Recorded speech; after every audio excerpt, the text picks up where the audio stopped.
Dios me los bendiga en esta noche y quiero entrar de lleno a hablar del tema que hemos estado hablando todo este mes de febrero. Y esta noche vamos a estar hablando sobre las manifestaciones de la gloria de Dios. En las 2 semanas anteriores ya dejamos establecido que la gloria de Dios es Dios mismo manifestado en alguna forma. Que el hombre no puede ver a Dios, pero Dios se manifiesta en una forma visible a través de cosas que lo representen.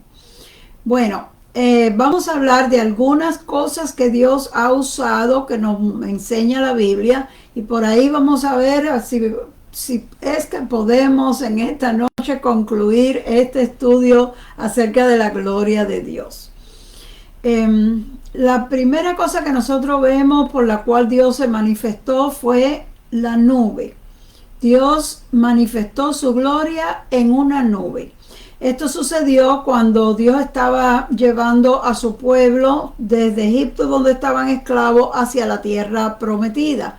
Y mira cómo dice en Éxodo capítulo 16, verso 10. Y hablando Aarón a toda la congregación de los hijos de Israel, miraron hacia el desierto y aquí la gloria de Jehová apareció en la nube. Bueno, no nos da muchas explicaciones. Las nubes, nosotros sabemos que dependiendo de cómo esté la cantidad de nubes que hay, a veces usted ve el cielo azul y las nubes se ven bien blanquitas y casi que resplandecen, se ven bonitas. Pero si hay muchas nubes, casi no reciben mucha luz del sol y empiezan a verse opacas, hasta a veces se ven grises. Y cuando hay demasiada nube, que el cielo está todo nublado, no se ven bonitas en ninguna forma. Pero en los desiertos no hay nubes. En el desierto, como no hay vegetación, no se forma la humedad necesaria para que se formen nubes en el cielo. Y generalmente el cielo está claro, completamente azulito.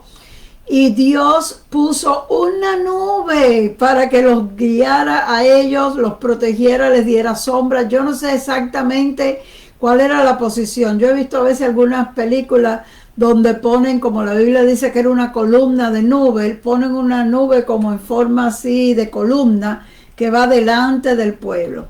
Pero en mi imaginación yo me hago la idea que era como una nube larga que cubría la extensión donde estaban caminando los hijos de Israel, y eso les daba sombra, porque como en los desiertos no hay ningún tipo de refugio, porque no hay árboles, el sol castiga a las personas mucho y ellos tenían que caminar en días de verano.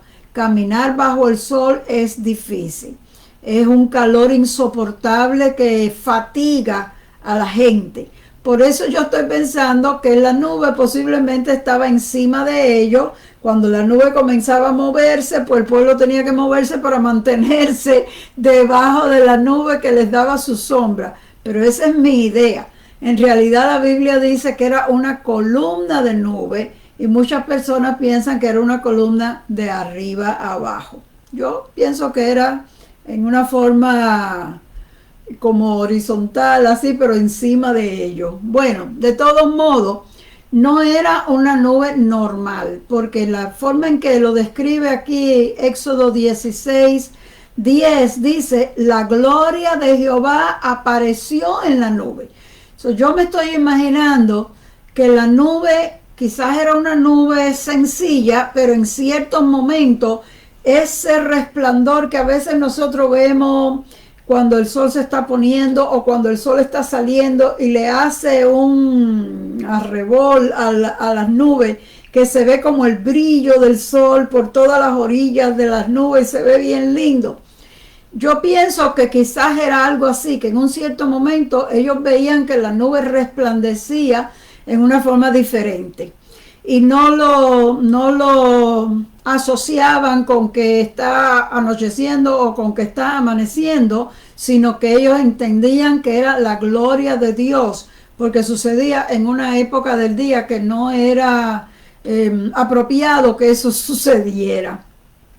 También en el capítulo 40 del libro de Éxodo dice de esta manera: entonces una nube cubrió el tabernáculo de reunión. Y esto fue el día que se terminó de hacer el tabernáculo y Moisés lo estaba dedicando. Era como la inauguración del tabernáculo. Dice, entonces una nube cubrió el tabernáculo de reunión y la gloria de Jehová llenó el tabernáculo. Y no podía Moisés entrar en el tabernáculo de reunión porque la nube estaba sobre él y la gloria de Jehová lo llenaba. Así que era como en esos, yo pienso, la idea que yo me hago, como en esos días que en la mañana uno se levanta y uno dice, hay neblina. La neblina son nubes que han descendido demasiado cerca de la tierra. Pero cuando nosotros salimos se ve como nublado porque la nube está al mismo nivel de la tierra, es una neblina. Entonces aquí dice que Moisés no podía entrar en el tabernáculo porque la nube estaba sobre él y la gloria de Jehová lo llenaba. La gloria de Jehová, la nube llenaba el tabernáculo. Y esa fue una demostración que Dios les quiso dar a ellos de su aprobación. En efecto, Moisés había hecho el tabernáculo al pie de la letra de lo que Dios le había dicho. Las instrucciones que Dios le dio con medidas, con los materiales y todos los diseños y los detalles que Dios pidió, así se hizo. Entonces, cuando Dios vio la obediencia total de Moisés, la cantidad de gente que habían tenido que trabajar para hacer eso posible, Dios se agradó y demostró, hizo una manifestación de su gloria como demostración de aprobación. Bueno, en otras ocasiones, Dios ha usado el fuego como la manifestación de su gloria. La primera vez que vemos esa manifestación a manera de fuego fue cuando Dios llamó a Moisés desde la zarza ardiendo. Moisés ya se había resignado a vivir una vida normal y estaba cuidando las ovejas de su suegro, cuando vio una zarza que está ardiendo en fuego, pero pasa el rato y no se acaba de quemar. Entonces él fue a ver qué cosa tan extraña era esa, y desde el fuego de aquella zarza Dios le habló. Él oyó la voz de Dios y él se dio cuenta que Dios estaba en el fuego. Ahora ustedes saben que ningún ser humano puede hacer eso. ¿Quién va a estar dentro del fuego? No se quema, y además el dolor que da la quemada. Pero Dios estaba en el fuego y Dios le habló, lo llamó por su nombre y le dio una misión de lo que Dios quería que él hiciera. Pues Moisés entendió que Dios estaba en el fuego. Bueno, hubieron muchas otras ocasiones que Dios se manifestó a través de fuego. Bueno, el mismo día que se inauguró el tabernáculo, la Biblia dice que cuando ellos estaban en su ceremonia, ellos iban a ofrecer holocaustos. Holocaustos era un animal que ellos quemaban en el altar, pero lo quemaban completamente. Y no era por pecado, por sacrificios a causa del pecado, sino sencillamente era una ofrenda de gratitud a Dios. Eso le llamaban holocausto. Y ellos habían iban a sacrificar corderos, iban a sacrificar becerros, carneros. Tenían una cantidad de animales porque era una celebración grande. Y cuando ellos las estaban preparando, las pusieron en el altar. La Biblia dice que vino fuego del cielo y quemó el holocausto. Eso fue en el día de la inauguración del tabernáculo. Muchos años después, cuando Salomón construyó un templo, el primer templo que se había construido para que fuera casa de Dios, hizo también una gran celebración, y en su gran celebración él quería ofrecer, y la Biblia dice que hizo 1000 holocaustos, porque Salomón fue un rey muy rico, y él quiso hacer lo máximo, y trajo 1000 animales para ofrecerlos a Dios en adoración. Y cuando pusieron el holocausto sobre el altar, también cayó fuego y consumió el holocausto. Pero mira cómo dice, no dice solamente que cayó fuego, dice Cuando Salomón acabó de orar, descendió fuego de los cielos, consumió el holocausto y las víctimas, y la gloria de Jehová llenó la casa. Las mismas palabras que dice en el tabernáculo, la gloria de Jehová llenó la casa, pero en el tabernáculo la gloria de Jehová había sido manifestada por una nube, y aquí lo que está hablando es el fuego. Descendió fuego y la gloria de Jehová llenó la casa. Y más adelante, estoy leyendo en 2 de Crónicas 7, los primeros 3 versos. Y en el tercer verso dice, cuando vieron los hijos de Israel descender el fuego y la gloria de Jehová sobre la casa, se postraron sobre sus rostros en el pavimento y adoraron.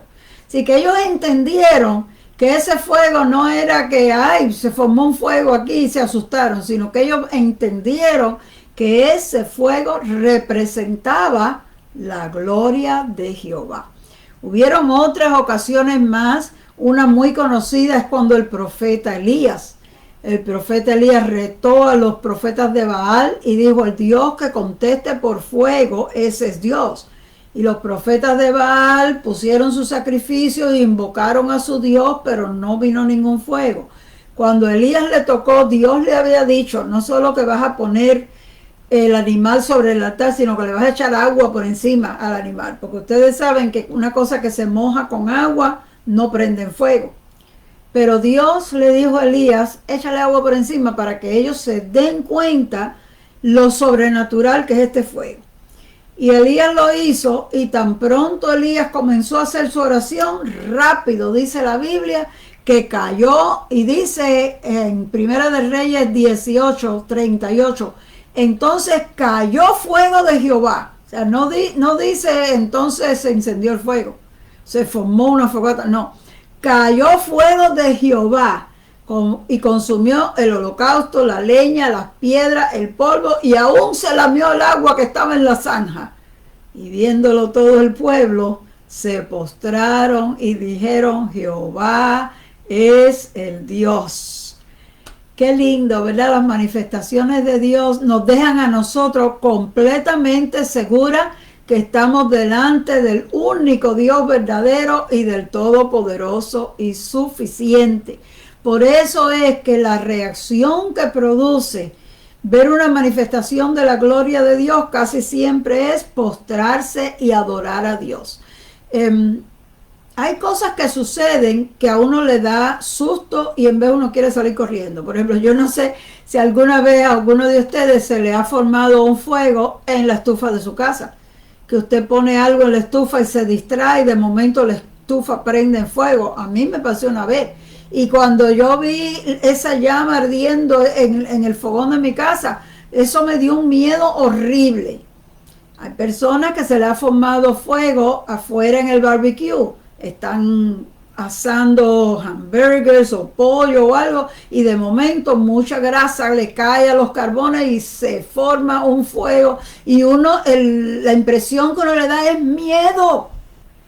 Pero cuando es fuego de Dios, puede que dé un poquito de temor, pero al mismo tiempo ese temor no es un temor de salir corriendo, sino un temor de adoración a Dios, de admiración por la grandeza de nuestro Dios, y nos invita o nos anima o nos impulsa a adorar a Dios.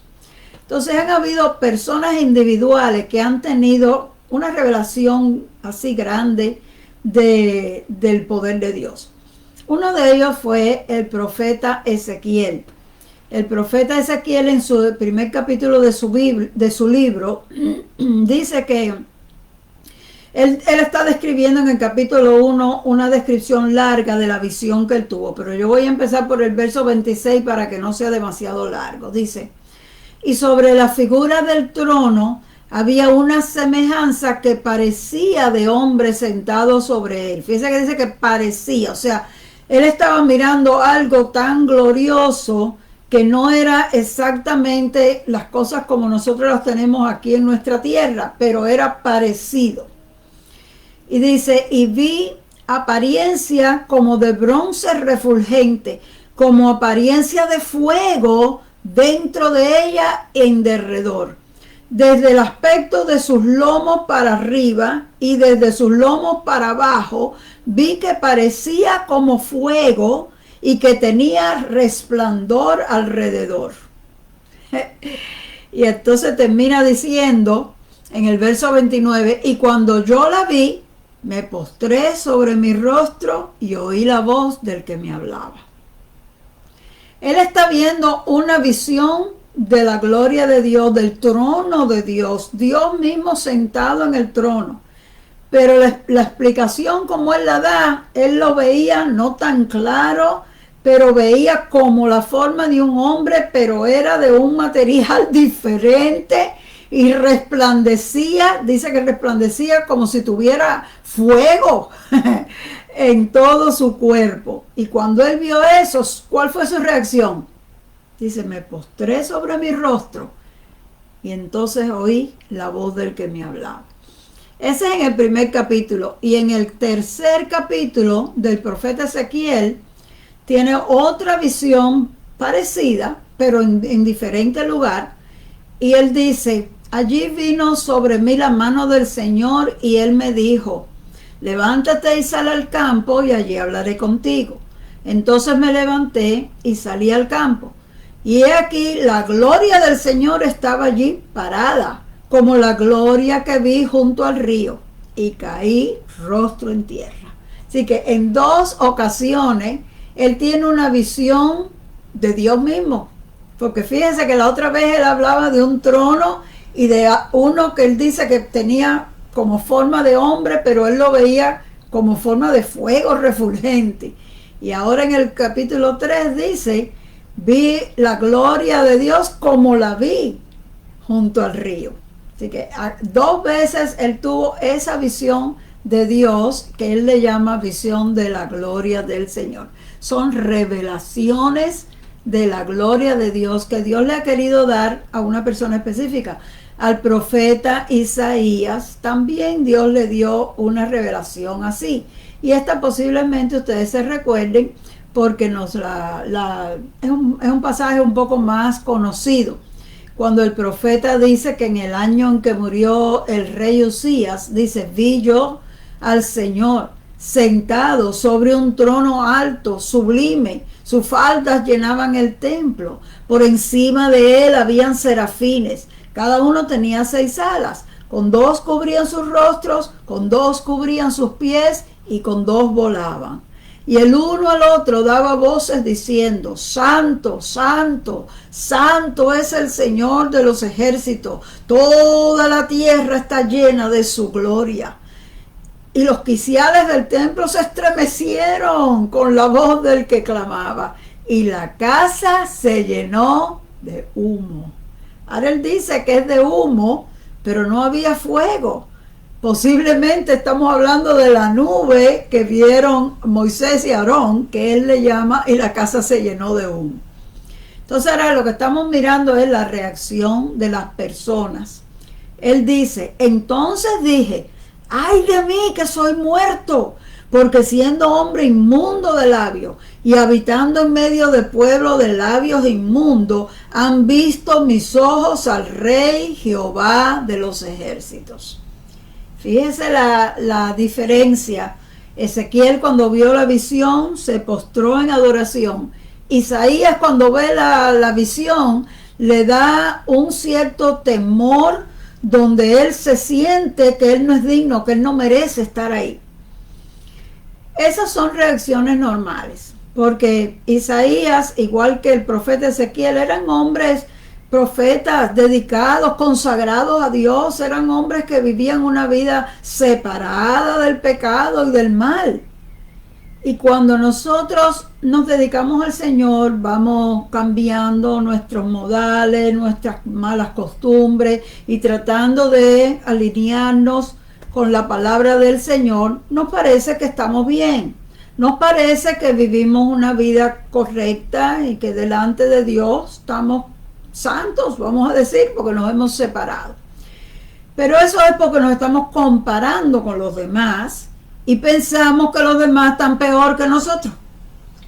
Pero cuando nosotros nos presentamos delante del Dios que es 3 veces santo, cuando nosotros entramos a la misma presencia de Dios, entonces como que nos damos cuenta que no somos santos nada, que todavía hay cosas que están ahí metidas allá adentro, en la mente, en el corazón, en alguna parte de nuestro ser interior. Todavía quedan algunas cosas que no le agradan a Dios, y que cuando estamos con la gente pensamos, bueno, pero los demás están peor, pero ya yo he cambiado mucho, pero yo he mejorado mi forma de ser, mi forma de hablar, y nos sentimos bien. Pero cuando estamos delante de Dios, es lo contrario. Es que Dios es completamente santo, y entonces nuestras faltas y nuestros errores se notan más. Bendito sea el nombre del Señor. Pero es interesante que nosotros nos demos cuenta cómo algunas de estas manifestaciones que menciona el profeta Isaías se parecen a las manifestaciones que Moisés vio. Fíjese que Isaías dice que la casa se estremecía con la voz del que hablaba. Bueno, cuando Dios le habló a Moisés en el monte Sinaí, mira lo que dice la Biblia en Éxodo 19. Todo el monte Sinaí humeaba. No dijo Isaías que la casa se llenó de humo. Ahora aquí dice que el monte echaba humo, porque Jehová había descendido sobre él en fuego. Ahora está hablando de fuego. Descendió fuego cuando se inauguró el tabernáculo, cuando se inauguró el templo, cuando Elías clamó a Dios, vino fuego. En el monte Sinaí, Dios descendió en fuego. Y el humo subía, dice, como humo de un horno. Y todo el monte se estremecía en gran manera. Era como si hubiera un terremoto en ese monte. Isaías dice que cuando la gloria de Dios se manifestó, los umbrales de la casa temblaban, se estremecían. Para que ustedes vean, las manifestaciones de Dios varía el lugar, varía la forma, varían algunas cosas, pero básicamente es igual, y nosotros podemos reconocer que es una manifestación de Dios. Entonces Isaías demuestra como un sentir de culpa, pero que más bien yo pienso que es nuestro temor de Dios. Cuando nosotros servimos a Dios, tenemos dentro de nosotros lo que se llama temor de Dios. Temor de Dios es respeto por lo que Dios dice y por lo que Dios manda. Y nosotros estamos bien conscientes cuando nosotros le fallamos a Dios. A veces en el momento que lo hacemos no nos damos cuenta, y tan pronto lo hemos hecho, digo, ¿por qué dije esto? ¿Por qué hice esto? Dentro de nosotros hay un sentir de culpa, le hemos fallado al Señor. Y ese era el sentir de Isaías en ese momento. Pero esa misma reacción la tuvo el apóstol Pedro el día que el Señor hizo el milagro de multiplicar los peces. Cuando él se había pasado toda la noche pescando y no había logrado pescar ni uno, y el Señor le dice, tira la red, y hay una cantidad de peces que ellos casi no podían sacar la red de lo mucho que pesaba. Él se dio cuenta que eso era algo sobrenatural, y aunque Jesús en ese momento estaba en forma humana, él lo estaba mirando como si fuera un hombre igual que él reconoció que lo que Jesús había hecho no era normal, era algo sobrenatural. Y la reacción de él fue, apártate de mí, que yo soy un hombre pecador. ¿Ve? Cuando nosotros nos confrontamos con la santidad de Dios, nuestros errores se ven tan horribles. Cuando estamos entre nosotros, nos podemos hasta justificar. Nos parece que eso no tiene nada de malo, los demás hacen 1000 cosas peores que esas. Pero cuando estamos delante de Dios, nuestros errores se ven tan feos que no nos queda otra manera que humillarnos delante de Dios y reconocer que sabemos que estamos mal.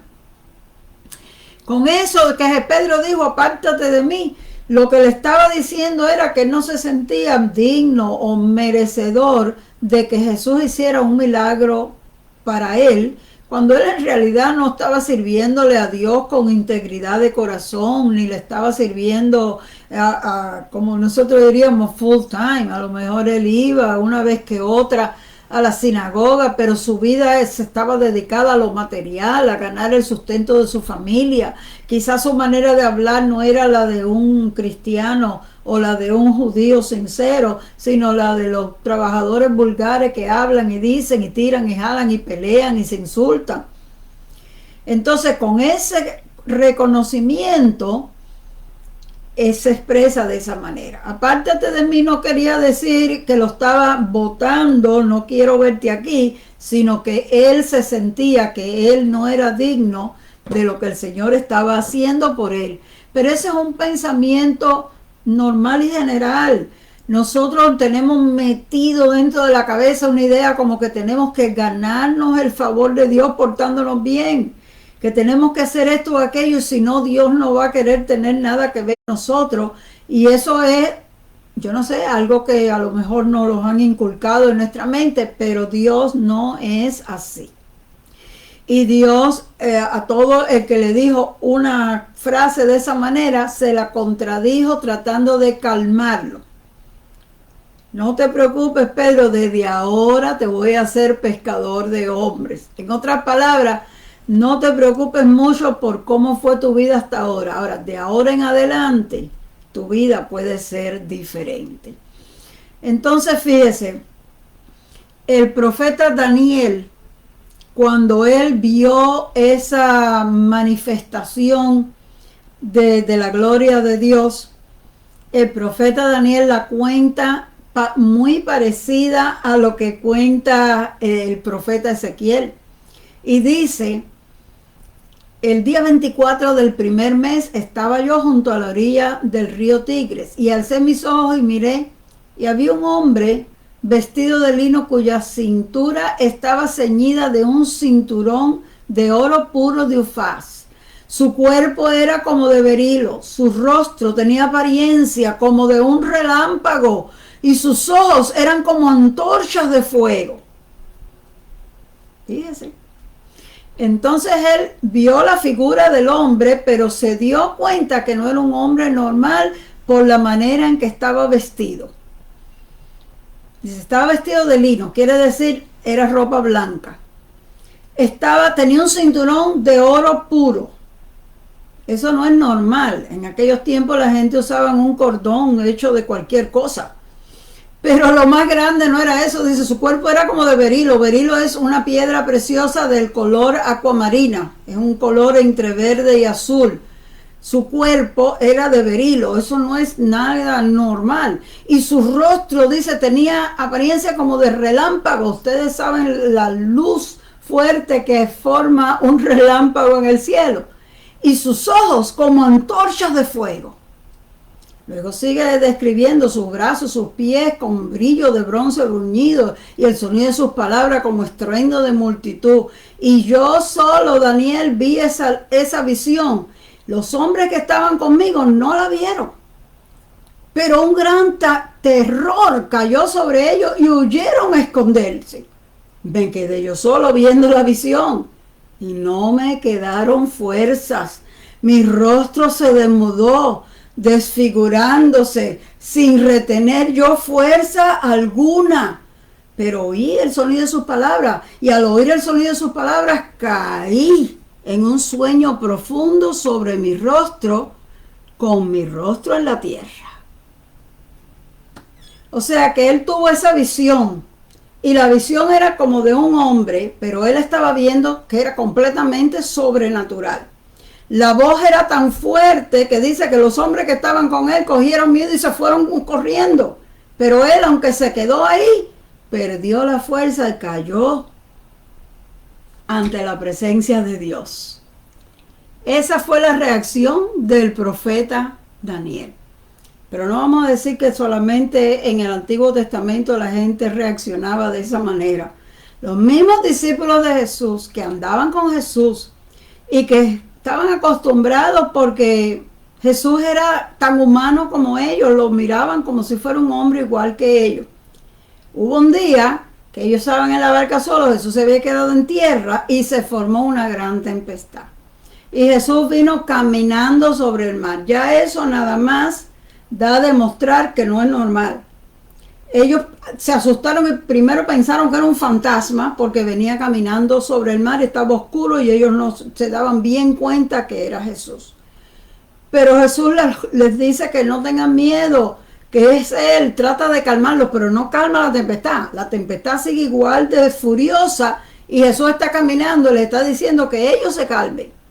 Y ellos están espantados sin saber qué hacer y tan pronto Jesús entra en el barco, mira como dice Mateo 14, y cuando ellos subieron en la barca, se calmó el viento.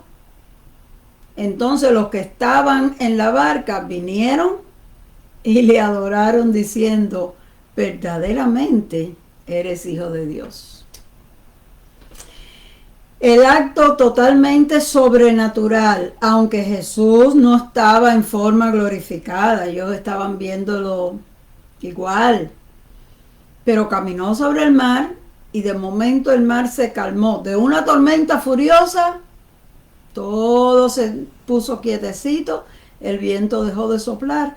La primera impresión de ellos, dice, lo adoraron, se postraron ahí mismo dentro de la barca. Y es lo que les digo, mis queridos hermanos, a la presencia de Dios, eso produce en nosotros el efecto de adorar a Dios. Nos da la completa seguridad de que estamos delante del Dios Todopoderoso, del Dios Altísimo, del que es merecedor de suprema alabanza y suprema adoración. Ese mismo efecto le ocurrió a los 3 discípulos que Jesús se llevó con él solo en el monte de la transfiguración. Se los llevó y no les dijo para lo que era, y él se adelantó y al ratito ellos miran y ven que sus vestidos, su rostro se ha hecho resplandeciente, sus vestidos, dice, fíjese cómo dice, allí se transfiguró delante de ellos, resplandeció su rostro como el sol y sus vestidos se hicieron blancos como la luz. Y mientras él aún hablaba, una nube los cubrió. Y aquí una voz desde la nube que decía, este es mi Hijo amado, en el cual tengo complacencia, a él oíd. Y al oír esto sus discípulos se postraron sobre sus rostros con gran temor. Entonces Jesús se acercó, los tocó y les dijo, levántense, no teman. Sentir temor es normal. Cuando uno está delante de una manifestación que uno no puede entender y algo que es más grande de lo que uno nunca ha visto, es normal que uno sienta temor. Es también normal que uno se sienta indigno, que uno se sienta inmerecedor de una manifestación tan gloriosa. El Señor no se sorprende de que nosotros nos sintamos de esta manera. Porque cuando nosotros tenemos la actitud correcta de humillarnos delante del Dios Altísimo y de adorarle, reconociendo que Él es merecedor de toda nuestra adoración, ese sentir es más fuerte que el temor. ¿Sabe qué dice ese verso? Que el perfecto amor echa fuera el temor. Uno puede asustarse, pero es en admiración de la grandeza de Dios. Y ese amor a Dios supera el temor o el miedo que pueda haber entrado en uno. Así que cuando las personas creyentes tienen una manifestación de la gloria de Dios, el efecto es bueno, nos anima a humillarnos. Ya nosotros vemos que cuando Moisés tuvo esa manifestación de la nube, el pueblo se postró y adoró. Cuando Salomón tuvo aquella demostración de fuego que cayó y consumió el holocausto, el pueblo entero se arrodilló y adoró a Dios. Cuando Elías clamó y cayó fuego del cielo y consumió aquella ofrenda sobre el altar que estaba todo mojado, el pueblo se postró y adoró a Dios. Pero cuando el pueblo no está bien, cuando la gente no está bien, ese miedo los hace huir. Fíjese lo que dijo Daniel. Yo solo vi la visión, porque los hombres que estaban conmigo cayó terror sobre ellos y huyeron a esconderse.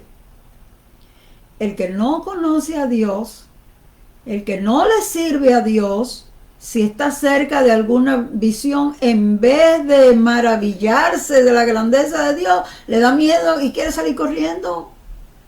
Es más que el pueblo de Israel, cuando Dios se manifestó en el monte Sinaí, mira lo que dice en Éxodo 20. Todo el pueblo observaba el estruendo y los relámpagos, el sonido de la bocina y el monte que humeaba. Y viéndolo el pueblo, temblaron y se pusieron de lejos y le dijeron a Moisés, habla tú con Dios y luego nos los dices a nosotros, pero que no hable Dios con nosotros porque nos vamos a morir. El que no está bien, se le mete un miedo que lo quiere impulsar a huir. Pero el que conoce a Dios tiene un temor que es santo y que lo hace humillarse delante del Señor. El último que quiero mencionar es el apóstol Juan. El apóstol Juan tuvo una visión en el Apocalipsis y su visión se parece tanto a la visión del profeta Daniel. Cuando él hace la descripción de Cristo, uno la puede comparar con la visión que tuvo Daniel y es casi exacta. Y dice en el primer capítulo del Apocalipsis, yo, Juan, vuestro hermano y compañero en la tribulación, en el reino y en la perseverancia en Jesús, me encontraba en la isla de Patmos a causa de la palabra de Dios y del testimonio de Jesús. Estaba yo en el Espíritu en el día del Señor y oí detrás de mí una gran voz, como sonido de trompeta, que decía, escribe en un libro lo que ves y envíalo a las 7 iglesias, a Éfeso, a Esmirna, a Pérgamo, a Tiatira, a Sardis, a Filadelfia y a la Odisea. Y me volví para ver la voz del que hablaba conmigo, y al volverme vi 7 candeleros de oro, y en medio de los candeleros vi a uno semejante al Hijo del Hombre, vestido con una túnica que llegaba hasta los pies y ceñido por el pecho con un cinto de oro. ¿Se recuerdan que Daniel vio un hombre vestido de lino con un cinto de oro? Ahora mira cómo sigue diciendo, su cabeza y sus cabellos eran blancos como blanca lana, como nieve. Sus ojos eran como llama de fuego. ¿No vio eso mismo el profeta Daniel? Sus pies semejantes al bronce bruñido. ¿No fue así mismo que lo explicó el profeta Daniel? Su voz como el ruido de las aguas. En su mano derecha tenía 7 estrellas y su rostro era como el sol cuando brilla en toda su fuerza. Pero ahora mira la reacción de Juan. Cuando le vi, caí como muerto a sus pies. Y Juan había sido uno de los 12 discípulos que habían dado con Jesús. Sin embargo, cuando lo vio glorificado, el impacto de la manifestación del Cristo glorificado, cayó como muerto. ¿Esa no fue la misma reacción del profeta Daniel?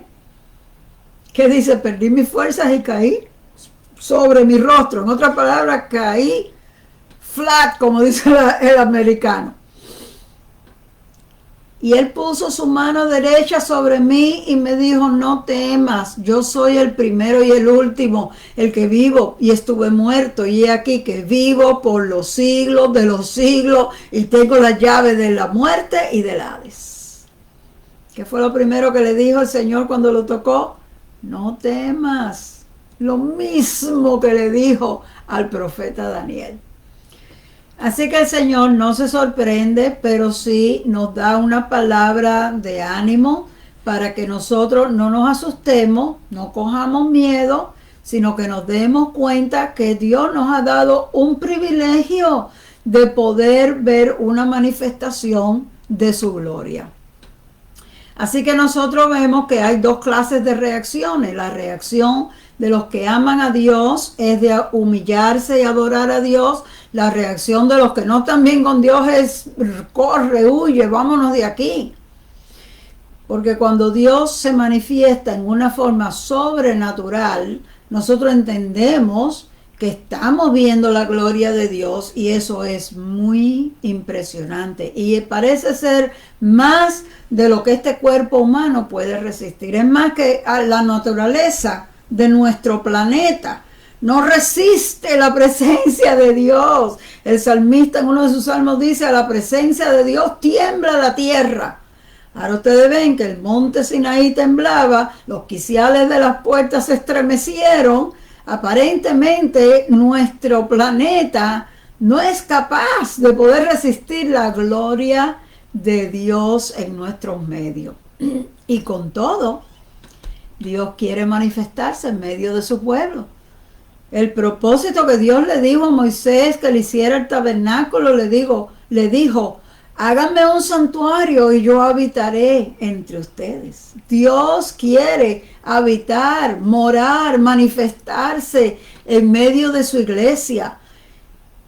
Y el tabernáculo vendría a ser lo que ahora son nuestras iglesias. Dios se puede manifestar en las iglesias hoy en día también, pero no solamente en la iglesia. Nosotros somos templo de Dios. El apóstol Pablo le dice a la iglesia: ustedes no saben que ustedes son templo del Espíritu de Dios y que el Espíritu de Dios mora dentro de ustedes. Así que nosotros, si somos templo de Dios, Dios se puede manifestar a nuestras vidas. A veces pensamos que para que Dios se manifieste tiene que haber un culto glorioso, pero Dios se puede manifestar personalmente con las personas cuando estamos en íntima comunión con el Señor. Y la presencia de Dios y la manifestación de Dios es un impacto muy grande y muy fuerte, pero es algo que nos hace sentir súper felices, es algo que no se puede explicar, es algo que, bueno, ojalá cada uno de ustedes pudiera tener una manifestación así, porque Dios quiere manifestarse y la Biblia dice que Jesús nos dijo que Dios está buscando verdaderos adoradores que le adoren en espíritu y en verdad.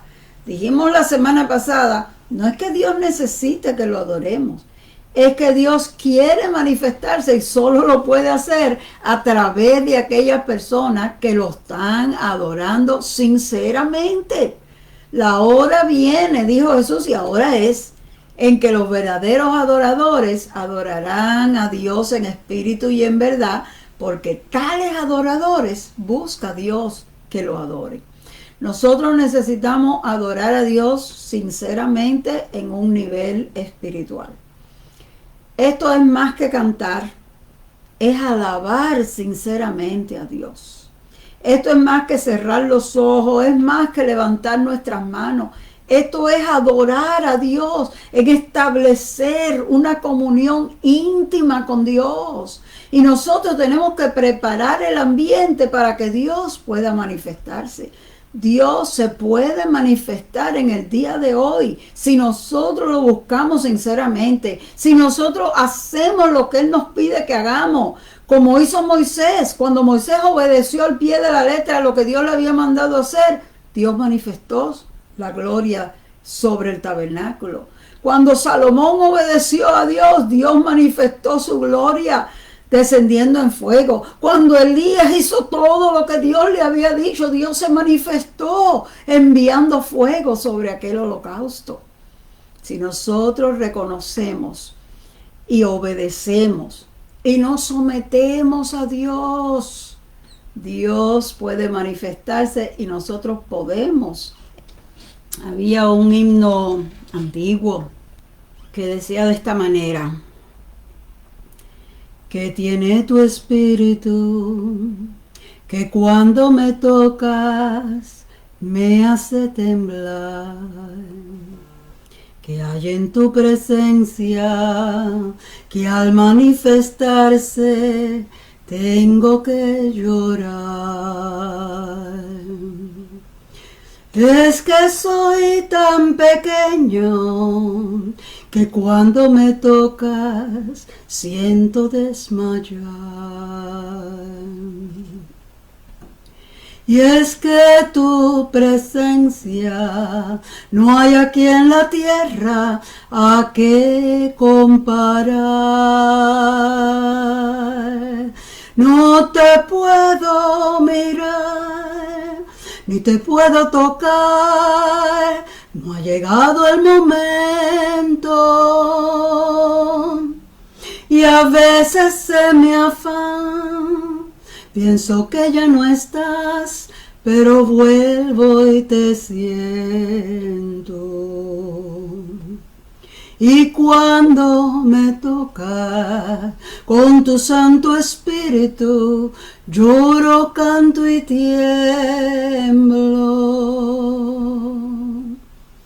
Ojalá que ese sea nuestro sentir, un deseo de que Dios manifieste su gloria y su presencia en nosotros.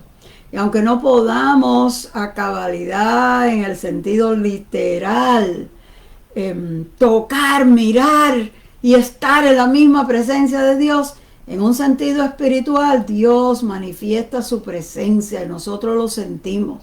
Los apóstoles lo sintieron en el día de Pentecostés y en muchas otras ocasiones donde ellos sintieron que Dios con poder vino sobre ellos. Y nosotros también lo podemos sentir. Vamos a pedirle al Señor que nos dé ese hambre y ese sentir de buscar la presencia de Dios en nuestras vidas. Bueno, mi querido hermano, con eso voy a terminar en esta noche. Espero que haya sido de bendición para ustedes. Dios me los bendiga, los quiero mucho y el próximo jueves estaré con ustedes una vez más. Soy la pastora Raquel Martínez.